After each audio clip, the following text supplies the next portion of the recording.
This is the iPhone 11, and this is the phone that succeeded the very popular iPhone XR. This is an incredible device that offers most of the technology of higher-end phones.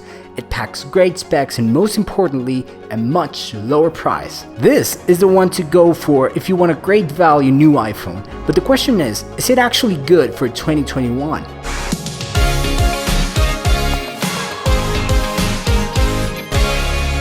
Hey, what's up everyone? My name is Feather and welcome back to another video. And today I want to talk to you about the iPhone 11 and why it is a great option to consider for 2021. And if you are new here, please consider subscribing. That would mean so much. The iPhone 11 was a great surprise when it was announced because it packs more advanced technology at a lower cost than its predecessor, the iPhone XR. So let's start with design. In terms of design, the iPhone 11 didn't change much from its predecessor, which is not necessarily a bad thing. It features a 6.1-inch edge-to-edge display and the 7000 series aluminum frame. And because it uses an LCD instead of an OLED display, the iPhone 11 has slightly thicker bezels than the Pro models. But the most eye-catching feature of the iPhone 11 comes from the camera department. Apple uses a square-shaped camera bump with two sensors on the back. The Apple logo on the iPhone 11 was relocated relative to previous iPhone models. It's now in the middle of the device rather than towards the top. And I really like the way it looks. On the front we also have the very famous notch, which houses the true depth camera system, the ambient light sensor and the speaker. On one side we have the mute and the volume buttons, and on the other side we have the lock button. On the bottom we find the speaker, the microphone and the traditional lightning port. According to Apple, the iPhone 11 is made from one of the most durable glasses on a smartphone ever. So in theory it should hold up better to accidental drops. But let's not forget that this is still glass, so I wouldn't be too confident without a case or Apple Care. It comes in yellow, green, purple, product red, black and white. The iPhone 11 has an IP68 water resistance rating and it's ready to survive a depth of up to 2 meters for up to 30 minutes. Apple says that water and dust resistance are not permanent conditions and Apple's warranty does not cover any liquid damage. So that's a good thing to keep in mind. Number 2. Display. Like its predecessor, the iPhone 11 uses a 6.1-inch LCD display that Apple calls Liquid Retina HD, which is not the best display around, but I mean, OLED is still much better. But this is not at all a bad screen, it's actually really good. The screen features tap to wake to activate the display with a single tap and the swipe-based gesture system that replaced the home button. But honestly, this is just my opinion, but I couldn't really go back to the button even if I tried because I really like the system. It works great 100% of the time. The iPhone 11 also features True Tone for matching the white balance of the display to the ambient lighting. It also has haptic touch, which was introduced when Apple eliminated the 3D touch feature. When it comes to display, this is a great device. It's not at all the best one out there, but it's still really good. Number 3. Performance. The iPhone 11 features the A13 Bionic chip, which is a beast. And it features an 8-core neural engine, which is super fast for real-time photo and video analysis. And it's capable of delivering more than 1 trillion operations per second. That's oh my god, I don't even know what that means. The iPhone 11 comes with 4 GB of RAM, up from 3 GB of the previous generation. And it also comes in 64, 128, and 256 GB capacities, which is great. It's good enough. So with the A13 Bionic chip, the iPhone 11 is going to be working great for at least 4 to 5 years, maybe even more. It is that good. Number 4. Camera.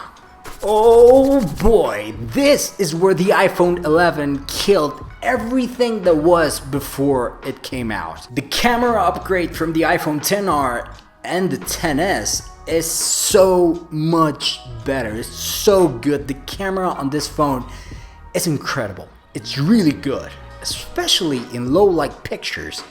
Oh my god! The iPhone 11 comes with the upgraded dual lens camera system.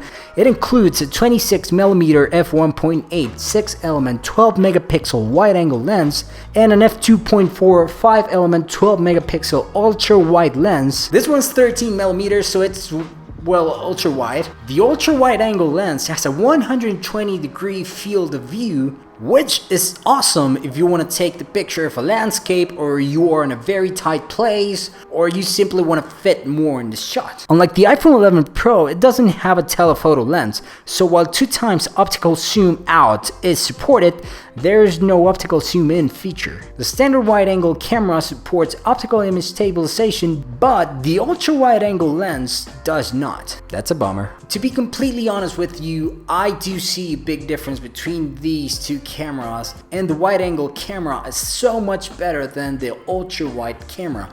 I mean, both are great, but the original one happens to be much better than the ultra-wide, especially in low light conditions. The iPhone 11 features the next generation Smart HDR, which Apple says it's better at recognizing people and treating them differently from the rest of the shot. The wide-angle camera on the iPhone 11 has a larger sensor with 100% focus pixels that enables low-light capabilities such as night mode. And night mode is, oh my god, it's so good. It was designed to take much better pictures in low lighting conditions, and oh my god, does it work great. Seriously, it's so good. I took this picture on a pitch dark room, literally no source of light.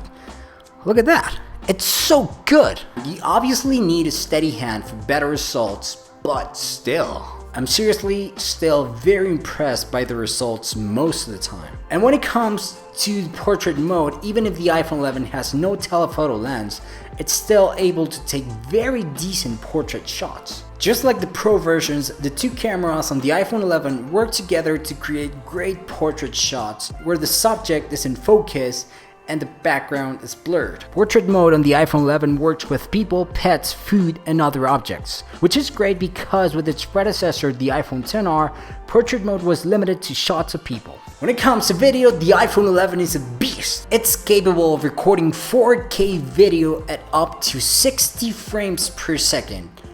Oh, which is incredible. It's such a powerful camera. The wide-angle and ultra-wide-angle lens both work in video mode as well, and you can toggle between them with a tap when filming. The iPhone 11 shoots 4K video at 60 frames per second with both lenses, and the ultra-wide camera can capture 4 times more scene for better action shots. The iPhone 11 supports extended dynamic range when capturing video up to 60 frames per second, and optical image stabilization is available for video shot using the standard wide-angle lens. Which is a bummer because the ultra-wide-angle camera could really use the optical image stabilization, but maybe sometime soon, I don't know. Number 5, battery life. The iPhone 11 offers 1 additional hour of battery life compared to the iPhone XR, which is unbelievable. The battery life on the iPhone XR is insane. It's so good, and the fact that Apple managed to get 1 extra hour of battery life on a phone that's, well, pretty much the same but not the same, and you get the point. It's incredible. The iPhone 11 is equipped with a new hybrid software and hardware system for performance management, which is of course more advanced than the power management system on previous iPhones. The iPhone 11 is also capable of fast charging, which means that it can be charged up to 50% battery in just 30 minutes. Fast charging of course required a special power adapter that is at least 18 watts. And of course, since this is a cheaper phone, Apple only includes the 5-watt power adapter. But hey, it comes with a power adapter. The iPhone 11 is also capable of wireless charging because of its back glass panel, a feature that I rarely used at the beginning, but now I think that is my primary way of charging my device. Cool. Number 6, price. The iPhone 11 is currently sold by Apple for $599 for the 64GB version, $649 for the 128GB version, and $749 for the 256GB, which is of course a great deal for an incredible device.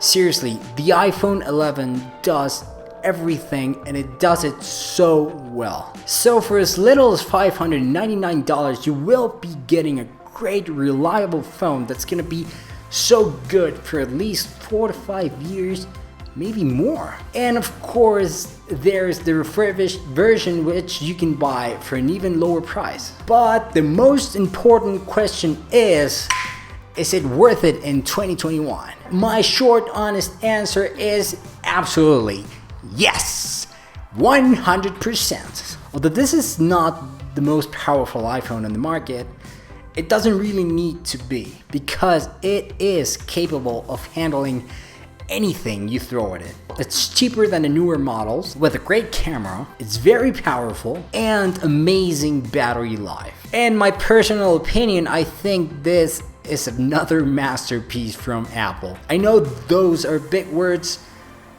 but I really do think so. So if you're looking for a phone that you can trust and can do anything you want to do with it, then look no further, because this is the one for you. Seriously, if you're thinking about getting an iPhone 11, again, it's not the most powerful phone out there, but it is so good. Totally worth it. It's gonna be great for at least 4 to 5 years, maybe more. So if you're thinking about it, yes, go get it. It's a great option for 2021. It's not gonna break the bank. It's very powerful. It's beautiful. Great camera, great battery life. It's great at everything. So on that note, it's time for me to go. I really hope you guys enjoyed this video. If you enjoyed this video, smash that like button, and if you subscribe, I would be so very thankful. I hope you guys are all doing great, and I'll see you on the next one.